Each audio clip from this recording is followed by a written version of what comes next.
اللہ جب کسی سے ناراض ہوتا ہے رزق نہیں چھینتا، آب و دانہ بند نہیں کرتا، سورج کو حکم نہیں کرتا کہ اس کے آنگن میں روشنی نہیں پھیلانی، چاند کو نہیں روکتا کہ تیری کرنیں اس کے ویڑے میں نہیں پڑنی چاہیے، بلکہ اللہ جب کسی سے ناراض ہوتا ہے سجدوں کی توفیق چھین لیتا ہے۔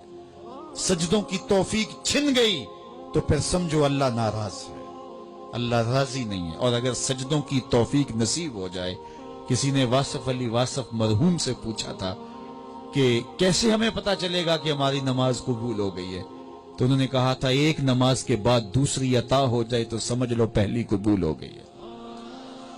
تو نمازوں کا نصیب ہونا یہ اللہ کی رضا اور اللہ کی خوشنودی کی دلیل ہے، اور سجدوں کی توفیق کا چھن جانا یہ اللہ کی ناراضگی کی دلیل ہے۔ میں اور آپ دیکھیں کہ ہم کہاں کھڑے۔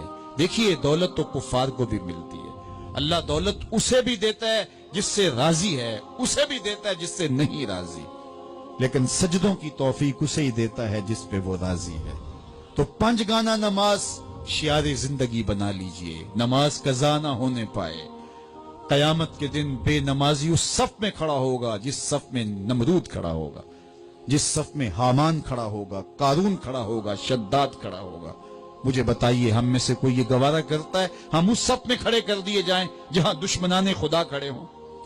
آج کوئی نماز پڑھے یا نہ پڑھے، حشر کے دن حکم ہوگا کہ اللہ کے حضور سجدہ کرو، ہر کوئی سجدہ کرنا چاہے گا، جو نہیں پڑھتا وہ بھی کرنا چاہے گا، لیکن بے نمازی کی کمر اکڑ جائے گی، وہ آرزو رکھنے کے باوجود سجدہ نہیں کر پائے گا۔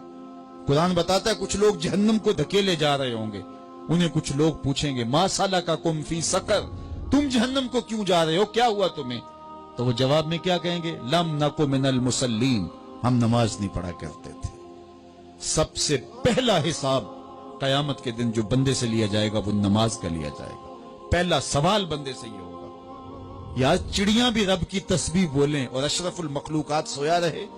جب صبح کا وقت ہوتا ہے حشرات الارض بھی بلوں سے نکل کے رب کی تقدیس کے ترانے پڑھ رہے ہوتے ہیں، درختوں کی شاخوں پہ چڑیاں پرندے وہ بھی اللہ کی تقدیس کے ترانے پڑھ رہے ہوتے ہیں، حشرات الارض بھی اس کی تقدیس کے گیت گا رہے ہوتے ہیں، اور اشرف المخلوقات خراٹے لے رہا ہو، اس سے بڑی بد نصیبی کیا ہو سکتی ہے؟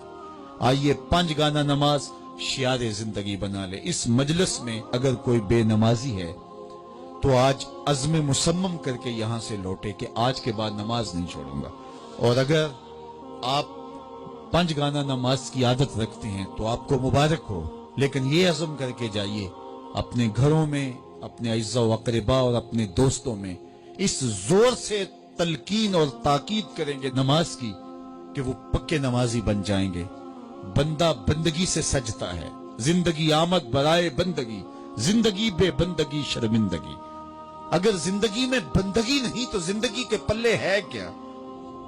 علماء نے لکھا ہے کہ یہ سارے درخت حالت قیام میں ہیں، چوپائے حالت رکوع میں ہیں، مینڈک تشہد میں ہیں، اور حشرات الارض سجدے میں ہیں، اور انسان اشرف المخلوقات ہے۔ اس کی عبادت میں درختوں کا قیام بھی رکھا گیا، اور رکوع بھی رکھے گئے، اور سجدے بھی رکھے گئے، اور قعدے بھی رکھے گئے، اس لیے تاکہ اس کی عبادت تمام مخلوقات کی عبادات کی جامع بن جائے۔